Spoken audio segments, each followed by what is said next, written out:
কেন্দ্রীয় এজেন্সিকে coat unquote income tax, কোনো কোনো ক্ষেত্রে ইডি, কোনো কোনো ক্ষেত্রে সিবিআই, এই কেন্দ্রীয় এজেন্সিকে কাজে লাগিয়ে টাকা তোলাবাজি করা হয়। কেন্দ্রীয় এজেন্সি তারা পৃথিবীর মধ্যে সবচেয়ে বড় ডাকাত দলের তকমা পাচ্ছে।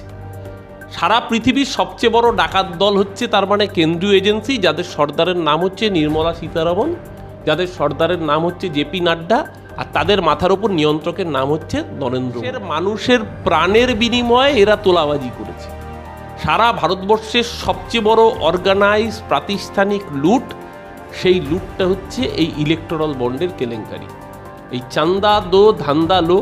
এবং অদ্ভুতভাবে দেশের অধিকাংশ মিডিয়া, যারা কোট আনকোট গদি মিডিয়া, তারা নির্বাচনী বন্ডের মাধ্যমে তোলা আদায় নাম জড়াচ্ছে খোদ কেন্দ্রীয় অর্থমন্ত্রী Nirmala সীতারামনের।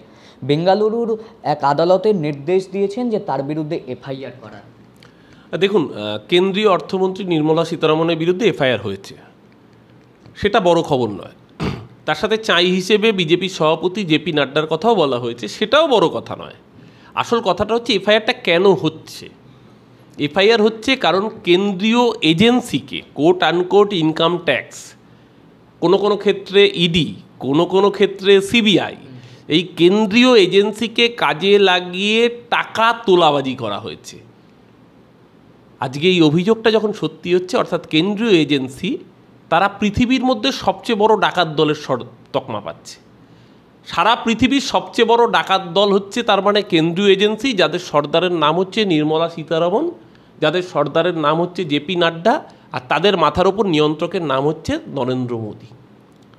BJP as a party whole তারা দেশের সরকারি এজেন্সিকে তোলাবাজ হিসেবে ব্যবহার করেছেন, তোলাবাজির অস্ত্র হিসেবে ব্যবহার করেছেন। এবং আমরা ইন্ডিয়া জোট বারবার যেটা বলেছিলাম, যেটা হচ্ছে চান্দা দো ধান্দা লো।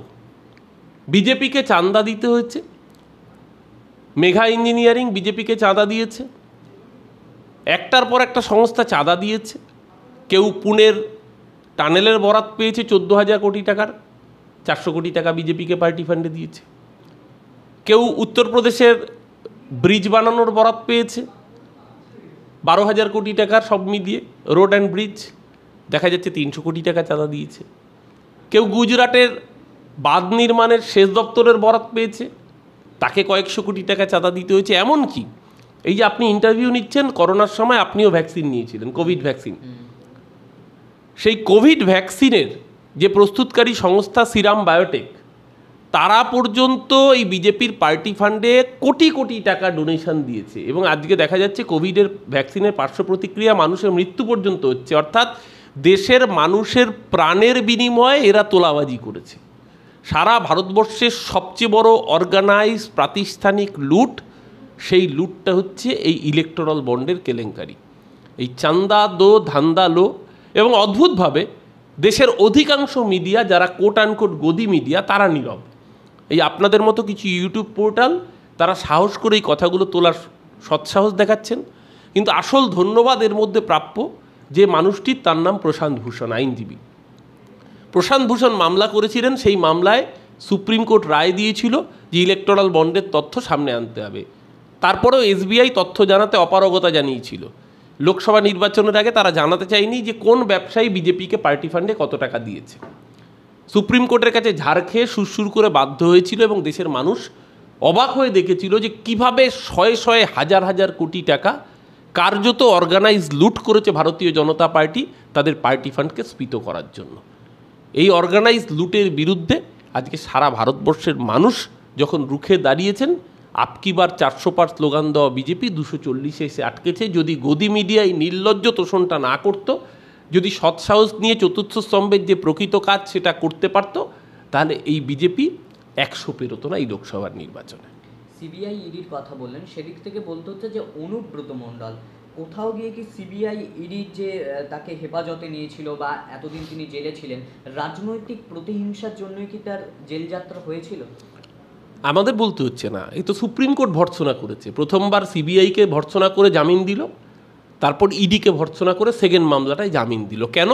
কারণ এই যে আপনাদের মাধ্যমেই, চ্যানেলের মাধ্যমে আমরা জানতে পেরেছিলাম সূত্র মারফত খবর, কোনোদিন সূত্র মারফত খবর অনুব্রত মণ্ডল নাকি লক্ষ লক্ষ গরু পাচার করে। আরে গরুগুলো আসছে কোত্থেকে? গরুগুলো আসে উত্তরপ্রদেশ থেকে, বিহার থেকে, হরিয়ানা থেকে। তো গরুর তো ডানা নেই, গরু তো উড়ে উড়ে আসছে না, বর্ডার পার হচ্ছে। সেই রাজ্যগুলো বিজেপি শাসিত, কী করে বর্ডার পার হচ্ছে যদি পাচারের গরু হয়? বাংলায় ঢুকছে, ঢুকে বাংলাদেশ চলে যাচ্ছে। বর্ডারে কে? বিএসএফ। বর্ডারে কে? CISF, CRPF. কার নিয়ন্ত্রণে? অমিত শাহ। গরুগুলো তো তখন ওখানে গিয়ে বর্ডারের আগে গিয়ে অনুব্রত মণ্ডল যদি গরুগুলোকে উত্তরপ্রদেশের বর্ডার থেকে টেনে এনে বাংলায় ঢোকালো, বাংলা থেকে টেনে নিয়ে গিয়ে বাংলাদেশ বর্ডার অবধি গেল, বাংলাদেশ বর্ডারটা পেরোলো কী করে? ডানা গজিয়ে গেল গরুগুলোর। ডানা মেরে সুন্দর ওই গল্পের গরু যেভাবে গাছে ওঠে, বিজেপির গরু সেভাবে ডানা মেলে বাংলাদেশে উড়ে উড়ে চলে গেল। এই যে নির্লজ্জ মিথ্যাচার, বলা হলো গরু পাচারের নাকি হাজার হাজার কোটি টাকা অনুব্রত মণ্ডলের অ্যাকাউন্টে ঢুকেছে, প্রমাণ করতে পারলেন না কেন? আজকে কোর ব্যাংকিং সিস্টেমে কেন্দ্রীয় এজেন্সি চাইলে 3 মিনিট লাগবে সবার ব্যাংকের ডেটা কালেক্ট করতে। প্যান কার্ডের সাথে আধার লিঙ্কড, আধারের সাথে ব্যাংকের অ্যাকাউন্ট লিঙ্কড, মোবাইল নাম্বারের সাথে সমস্ত ডকুমেন্টেড লিঙ্ক, সমস্ত ডকুমেন্ট ইডি সিবিআই চাইলে 3 মিনিটে কোর্টে প্রডিউস করতে পারতো। 2 বছরে কেন কোর্টে প্রডিউস করতে পারলো না? কারণ ডকুমেন্ট নেই। আসল খেলাটা ছিল 2023-এর পঞ্চায়েতের নির্বাচন, বীরভূম জেলা পরিষদে বিজেপিকে জায়গা করে দিতে হবে। আসল খেলা ছিল 2024-এর লোকসভা নির্বাচন, বীরভূম এবং বোলপুর, এই দুটো সিটে বিজেপিকে জেতাতে হবে। এই দুটো খেলাতেই বিজেপি পর্যদস্ত হয়েছে। ঠিক যেভাবে আপনি দেখছেন, ওই যে আবার এখানেই রিলেট করে যাচ্ছে কি করে ইলেকটোরাল বন্ড। প্রথম যে কথাটা বললেন, দিল্লির মুখ্যমন্ত্রী ছিলেন অরবিন্দ কেজরিওয়াল, তাকে দিল্লির লিকার মামলায় জেলে পাঠালো, কার্যত বিনা বিচারে 1 বছরের বেশি সময় আটকে রাখলো। আবার কানমোলা খেলো, ঘাড় ধাক্কা খেলো, সুপ্রিম কোর্টের কাছে জেল থেকে ছাড়তে বাধ্য হলো। কিন্তু কোন মামলায় জেলে ঢোকালো কেজরিওয়ালকে? ওখানেও ইলেকটোরাল বন্ড আছে। অরবিন্দ ফার্মা কোম্পানির মালিক হচ্ছে শরৎ রেড্ডি। শরৎ রেড্ডি, তাকে ইডি প্রথমে গ্রেপ্তার করে। ইডি গ্রেপ্তার করে বলে তোমাকে কেজরিওয়ালের বিরুদ্ধে অভিযোগ করতে হবে। শরৎ রেড্ডি রাজি হয়নি কেজরিওয়ালের বিরুদ্ধে, বলছে আমি যে মানুষটা কোনো অন্যায় করেনি, দুর্নীতি করেনি, আমি তার বিরুদ্ধে কেন অভিযোগ করব? শরৎ রেড্ডিকে বেল দেয় না। 14 বার ইডি অ্যাপ্রোচ করে, 14 বার সে চিঠি লিখে জানায় যে কেজরিওয়াল এতে কোনো ভূমিকা ছিল না। তাকে যখন কিছুতেই বেল দিচ্ছে না, কার্যত ইডির ব্ল্যাকমেলিংয়ের কাছে নথি স্বীকার করে শেষ চিঠিতে শরৎ রেড্ডি, অরবিন্দ ফার্মার মালিক, তিনি বলেন যে কেজরিওয়ালের ভূমিকা রয়েছে দিল্লির লিকার কেসে। তার বয়ানের ভিত্তিতে কেজরিওয়ালকে গ্রেপ্তার করা হয়। তার আগে মনীষ সিসোদিয়া, দিল্লির উপমুখ্যমন্ত্রীকে গ্রেপ্তার করা হয়।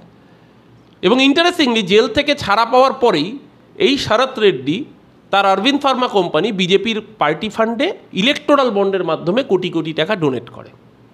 একদিকে ইলেকটোরাল বন্ডে ব্ল্যাকমেলিং করে তাদের থেকে টাকা নিচ্ছে, আর সেই ব্যবসায়ীকে বিরোধী দলকে এলিমিনেট করার জন্য কাজে লাগাচ্ছে।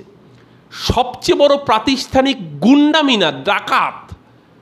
এরপরও যদি কাউকে না বলেন তাহলে কাকে বলবেন? আজকে বেঙ্গালুরুর পিএমএলএ কোর্ট পরিষ্কার নির্দেশ দিয়েছে, স্বাধীন ভারতের ইতিহাসে এই কলঙ্কের অধ্যায় কোনোদিনও হয়নি যে যেখানে দেশের অর্থমন্ত্রীর বিরুদ্ধে পিএমএলএ কোর্ট নির্দেশ দিচ্ছে এফআইআর দায়ের করার। এবং বেঙ্গালুরুর থানা থেকে আজকে আমি এফআইআরের কপিও পেলাম, আমি সামাজিক মাধ্যমে পোস্টও করলাম, সেই এফআইআর দায়ের হয়েছে। স্বাধীন ভারতের ইতিহাসে এই কলঙ্কের ঘটনা কোনোদিনও হয়নি। এরপরও নির্লজ্জ কানকাটা গদি মিডিয়া তারা এই খবর পরিবেশন করবে না। আর কত দালালি করবে এরা? বাংলার মানুষ, দেশের মানুষ দেখতে চায়। যে কথা বলছিলাম কেজরিওয়ালের, ওই শরৎ রেড্ডির অভিযোগের ভিত্তিতে পরে কেজরিওয়ালকে গ্রেপ্তার করা, এবং এখানেও তাই, কোনো প্রমাণ দিতে পারে না। অনুব্রত মণ্ডলের ক্ষেত্রে যেরকম কোনো প্রমাণ দিতে না পেরেও বিনা বিচারে 2 বছর আটকে রাখলো। একইভাবে সুদীপ বন্দ্যোপাধ্যায়, মদন মিত্রের বিরুদ্ধে কোনো প্রমাণ দিতে পারেনি, আটকে রেখেছে। কেজরিওয়ালের বিরুদ্ধেও কোনো প্রমাণ দিতে পারেনি। এজেন্সিকে কাজে লাগানোর এই যে রাজনীতি, এই চাকর বাকরে পরিণত করার যে রাজনীতি এজেন্সিকে, এর জবাব ইতিমধ্যে দেশের মানুষ লোকসভা নির্বাচন অনেকটা দিয়েছে। আগামী দিন মহারাষ্ট্রের নির্বাচনটা হতে দিন, বিহারের নির্বাচন, এই হরিয়ানার নির্বাচন হতে দিন, সুদে আসলে উসুল করবে দেশের মানুষ। এই সরকার চলবে না 2 বছর। জুনিয়র ডাক্তাররা যে বারে বারে অভিযোগ করেছে যে ময়না তদন্তে একটা গণ্ডগোল রয়েছে বা গাফিলতি রয়েছে এবং নির্মাণ কাজ, সেটা নিয়েও আন্দোলন করছে। কিন্তু ময়না তদন্ত থেকে নির্মাণ কাজ সবই হচ্ছে একদম সর্বসম্মত, অর্থাৎ সকলের সিদ্ধান্ত ছিল। যে জুনিয়র ডাক্তারদেরকে কমিটিতে যুক্ত করা হয়েছে তারা সেখানে সই করলো। তারপরেও কোথাও গিয়ে যে 2টি চিঠি প্রকাশ এলো, কেন জুনিয়র ডাক্তাররা সেই তথ্য সামনে আনছে না?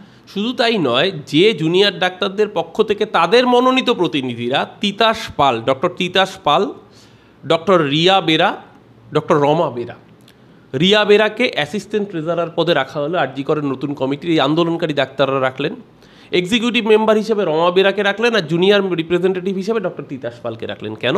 যেই তিতাস পাল রমা বেরা এবং রিয়া বেরা সই করে দিয়ে আসলেন, we were present during autopsy and we are satisfied, আমরা পোস্টমর্টেম অটোপসির সময় উপস্থিত ছিলাম এবং আমরা এই পদ্ধতিতে স্যাটিসফাইড। তারপর আপনারা বলছেন পোস্টমর্টেমে অসঙ্গতি হয়েছে, মানে আপনাদের নির্বাচিত প্রতিনিধিরা সেখানে দাঁড়িয়ে সই করলেন, তারা অটোপসির মধ্যে রইলেন, তারা সন্তুষ্ট হলেন, হয়ে সই করার পরে আপনারা বলছেন যে এখানে দুর্নীতি হয়েছে। আবার যারা সই করেছে যদি দুর্নীতি হয়ে থাকে তাহলে ওই মানুষগুলো দুর্নীতি করেছে, তাহলে তাদের বিরুদ্ধে অ্যাকশন না নিয়ে উল্টে তাদের পুরস্কৃত করলেন কেন? মানে কমিটিতে যোগ করলেন কেন? তাহলে কেন সিবিআই এর কাছে তাদের নাম দিলেন না যে তাদেরকে অ্যারেস্ট করা, উল্টে তাদেরকে পুরস্কৃত করলেন? এই একই জিনিস আমরা সেমিনার হল ভাঙা নিয়ে দেখেছি। জুনিয়র ডাক্তারদের সম্মতিক্রমে সেমিনার হল ভাঙার সিদ্ধান্ত নিয়ে, পাশের ঘরটা ভাঙার সিদ্ধান্ত নিয়েছিল যে টয়লেট করার জন্য, টয়লেট ব্লক করার জন্য।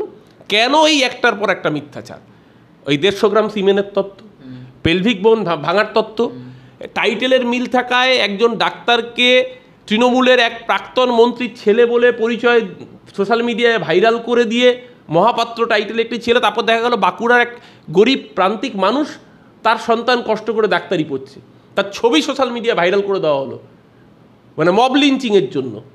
এই যে থ্রেট কালচারের বিরুদ্ধে আন্দোলন করতে গিয়ে আরেকটা থ্রেট কালচারের আমদানি করা হলো, ওই either you are with us or against us, ওই বুদ্ধবাবুর মতো, হয় তুমি আমাদের পক্ষে না হলে ওদের পক্ষে। ওই এক ক্যারেক্টারিস্টিক সিপিএমের এখনও চলছে, মানে ঘোলা জলে মাছ ধরা। শুধু ঘোলা জলে মাছ ধরা নয়, গতকালকে তো যাদবপুরের বুকে ওই 15 জন লোক ছিল এই মিছিল থেকে। আর এদের সমস্যাটা হচ্ছে এদেরকে তো মানুষ বিশ্বাস করে না। সিপিএম ঝান্ডা নিয়ে দাঁড়ালে 5টা লোক আসবে না, ওই জন্য জাস্টিস ফর আরজি করে ঝান্ডা নিতে হচ্ছে। জাস্টিস ফর আরজি কর, এদিকে কলতান দাশগুপ্তের ছবি দিয়ে মিছিল করতে হচ্ছে। কেন ভাই? কলতান দাশগুপ্তের ছবি দিয়ে মিছিল করতে গেলে নিজের ঝান্ডা নিয়ে কর না, বারণ কে করেছে? কলতান সিপিএম পার্টির নেতা নিজের ঝান্ডা নিয়ে মিছিল করুক না, নিজের ঝান্ডা নিয়ে মিছিল করলে 20টা লোক আসবে না।